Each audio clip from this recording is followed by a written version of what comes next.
morning, welcome to Delphi.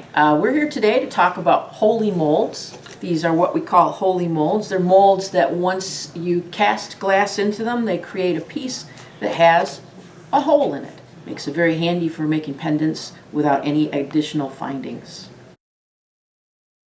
So first, with any mold, you need to prepare your molds carefully. These molds are going to be used for casting, which means that the temperatures are going to be over 1250 degrees. You're going to be casting at about 1450 degrees.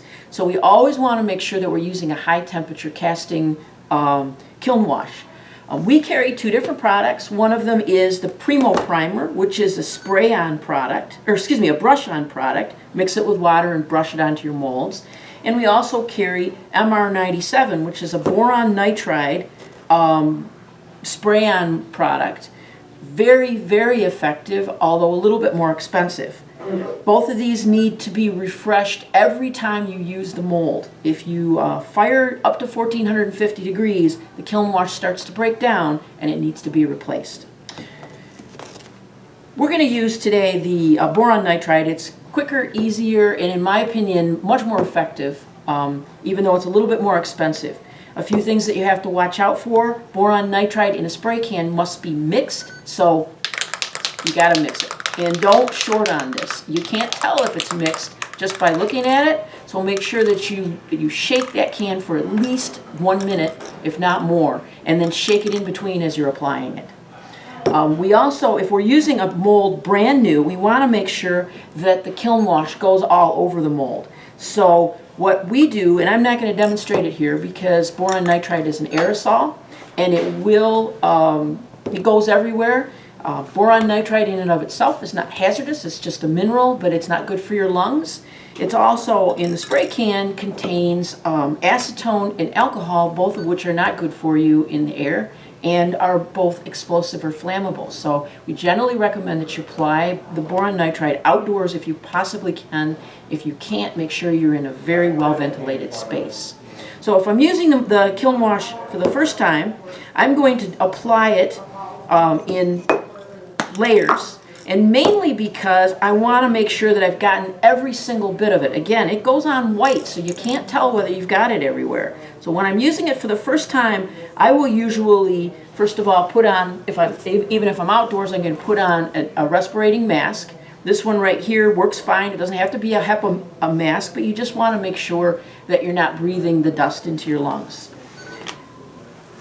The boron nitride, I'm going to spray in, for the first time I'm going to put on 4 coats. I'm going to spray it, I'll spray it once, I'll turn it 90 degrees, I'll spray it again, turn it 90 degrees and spray it again. It doesn't need a long pause in between, 30 seconds is fine, but you want to make sure that you get it everywhere and that you haven't created a shadow with the little Holey, especially in the Holey molds with the little peg. So first time I use it, I always spray it 4 times, rotating it at 90 degrees each time. The second time, after I use it the first time, then what I do is I take a stiff bristle brush. This is just a very inexpensive vegetable brush from the grocery store.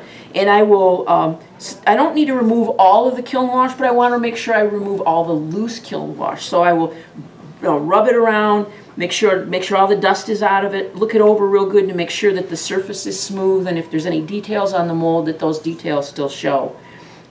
If I'm using a brush-on kiln wash, then I'm going to follow the same procedure, except I might use 8 coats the first time and 4 the next time. So when I'm using the spray-on, I'll only need to use 2 coats the second time around. Again, turning the mold each time to make sure that I get no shadows. If you start with the spray-on, you cannot go back to using the brush-on. If you start with the brush-on and you want to change to spray-on, you have to remove all of the brush-on kiln wash before you go to the spray-on kiln wash. So you kind of want to make up your mind right from the beginning which kind of kiln wash you want to use. Okay, now we're going to talk about filling the mold. Now you can use frit, pre-made frit, such as this, or you can use frit that you make yourself using a frit maker, or you can use small pieces of glass cut up like we have here. in this handy little collection right here. There's a few things to watch out for. If you're using frit, that's very easy. You're going to select your fill weight and then simply fill the molds. If you're using pieces of glass that are cut up, especially if you're using Dicro, you want to watch out for what the Dicro does if it's on the surface or especially near the edges of the mold. Dicro won't melt down in smooth if it's on the surface, and especially if, as you see here in this example, if it's near the edge of the mold, that will sometimes catch up on the mold and give you these little pointy bits. Now you can grind those off and refire them, but generally you want to have your piece turn out perfect the first time. So you want to make sure that if at all possible, you keep your Dicro away from the edge of the mold to give you a nice smooth effect. Today we're going to demonstrate using the frit. Some casting mold manufacturers will provide fill weights, some do not. We have some fill weights on our website, so if you're looking at this mold, you should be able to find the recommended fill weight. If you can't find that fill weight, you can always make one, like this one right here, and then just weigh it. Put it on a scale. Comes out to be, what do we say here, 35.6 grams for this one. So it's great. I like the thickness of this. I like the way it looks. So I'm going to put 35.6 grams of frit on here. I like red, obviously. Let's do this little fella.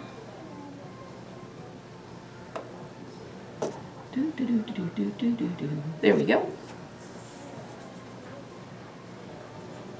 Okay. Once that's right, and it doesn't have to be to the very, very finest degree, just reasonably close. And then all I have to do, if I'm doing a single color, pour it in the mold. You want to try to keep that little hole, that little pokey bit sticking up. Sometimes you can't, but it's best if you can. The coarser your frit or your cut up glass, the more volume it will have for the required weight. So you have to allow for that. If I was making it with this stuff, I would fill this completely full and it would be overflowing. But with the frit, you can see I've got a little bit of room in the mold. I'm going to brush the extra in. Be careful you don't brush any kiln wash in there because it'll make you very angry when you finish your product. And then I'm just going to fire it. So I've got the kiln, I can mix my frit. I usually mix it beforehand, but you can also mix it in the mold. You can make sections and pieces in different colors. Do not hesitate to experiment with these molds. They're very, very simple molds. They're very easy to work with, and you get a very neat effect if you vary how you mix the glass. Okay, so if you're working with frit or large pieces of glass, you should know that every piece of glass has a layer of air around it. So when you heat up the glass and it starts to melt, that layer of air forms a bubble. Now if your piece of glass is large, like this one, let's call that large, even though it's really very small, it will form a relatively large bubble that will raise up and pass out of your glass because it has enough lift to get out of the glass. If you're using small pieces of glass like this, and this is fine frit, then you'll find that each of those little air bubbles that's created by this will stay in the glass, and the result will be not an unacceptable piece of artwork, but you'll find that your glass is not perfectly transparent because those air bubbles refract the light. So if you want your glass to be really transparent, then you want to make sure that you're using larger pieces of glass. The larger the frit or the larger the piece of glass, the less likely you are to get those small air bubbles through it. On the other hand, eventually, if you tried to put something like this relatively large piece of glass into a mold, you may in fact trap larger air bubbles that can't get out, and that can be an unacceptable result. So you got to kind of experiment a little bit on how you deal with that. The last step of doing this is your firing schedule. And a lot of people think firing schedules are science. Well, we like to pretend they are, but there is a certain amount of artwork in your firing schedule. If you differing firing schedules will result in differing effects. I tend to fire these at a medium rate, usually about 300 degrees an hour. I stop at 1100 degrees, and if I'm using pieces of glass like these, I will usually do a bubble squeeze at 1100 degrees. So from 1100 degrees to 1250 degrees, I actually slow down and go 100 degrees an hour. And that will help to eliminate any of those large air bubbles that can't get out of the glass. Then from 1250 to 1450, 300 degrees an hour, then you want to let it cool down. Annealing on pieces of glass that are relatively thick like these are, it becomes very, very important. For a single piece this size, I will anneal for 45 minutes at 900 degrees. If you're doing casting with larger pieces, then your annealing schedule needs to be adjusted for that. Annealing, in case you don't know, and we do have another video on firing schedules, but annealing is where we attempt to avoid creating stress in the glass that is created by the outside of the glass cooling faster than the inside of the glass, and that makes stress, which can lead to future breakage.